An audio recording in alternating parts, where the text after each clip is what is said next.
Ma mère était fan de rail. Et moi, j'en ai soupé.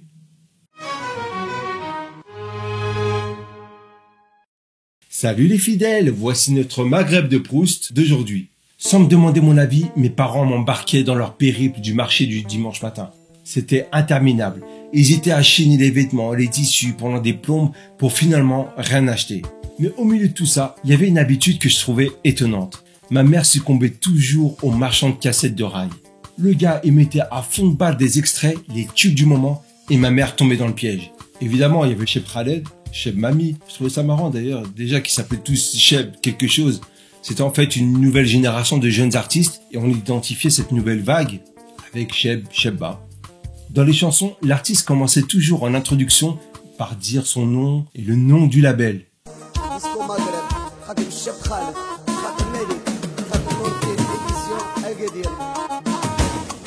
C'était ma mère qui était fan. Mon père, il s'en fichait pas mal. En fait, je l'ai d'ailleurs jamais vu écouter de la musique.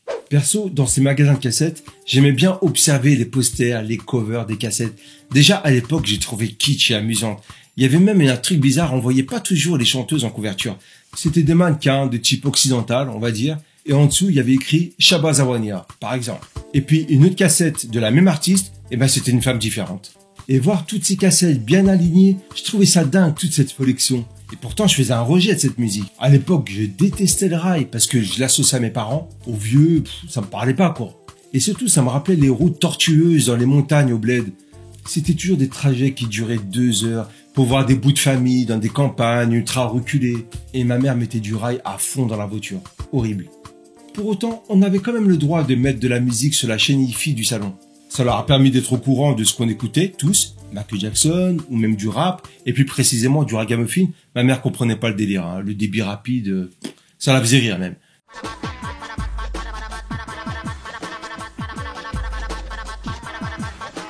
Là où elle rigolait moins, par contre, c'est quand je mettais en arrière, en avant, lecture.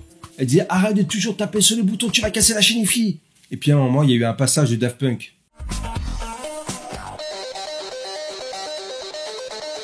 Ça y est, t'as cassé la chaîne hi-fi. Ça y est, elle est cassée. Bref, j'en reviens au rail. J'aimais pas du tout ça. Jusqu'à ce que j'ai à peu près 20 ans. On m'avait fait écouter une chanson de Khaled. Ah ouais, toujours là, lui. C'est marrant, ça me rappelle les parents, tout ça. Et puis j'aimais une chanson. Et puis deux. Bref, j'aime pas le rail, mais ces chansons-là, j'aime bien. Et puis au fur et à mesure que j'écoutais Cheb Mami, Fadela et Sahraoui, ça y est, j'étais devenu un grand fan de rail. Le vieux rail, pas le rail autotuné d'aujourd'hui, là. Ma mère s'est foutue de ma gueule. Ah ouais, toi t'aimes le rail, toi maintenant t'aimes le rail. Bah ouais, c'est à cause de toi en fait. Je sais pas, j'y trouve de l'émotion, de la mélancolie, de la nostalgie. J'entends une jeunesse qui s'exprime avec les moyens du bord, avec le pays du bord. Qu'est-ce que le pays a offert à cette génération en termes de situation sociale? Parce que oui, contrairement à quand j'étais enfant, aujourd'hui, je tends l'oreille et je comprends que ça parle de noyer son chagrin dans l'alcool.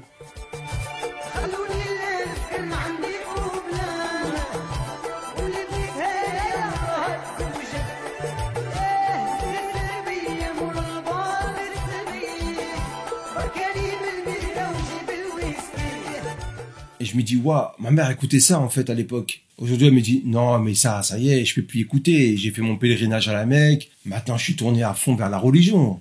Sauf qu'à chaque fois, un ou une artiste du bled meurt, et bien ma mère, elle m'appelle pour me dire, je t'appelle pour te dire, la chanteuse Warda, elle est morte. Elle m'apprend ça comme si c'était quelqu'un de la famille. Elle m'évoque aussi des anecdotes. Tu sais, j'ai entendu une interview de la chanteuse de rail, là, tu te rappelles? Elle n'écoute pas de rail, mais elle en parle beaucoup.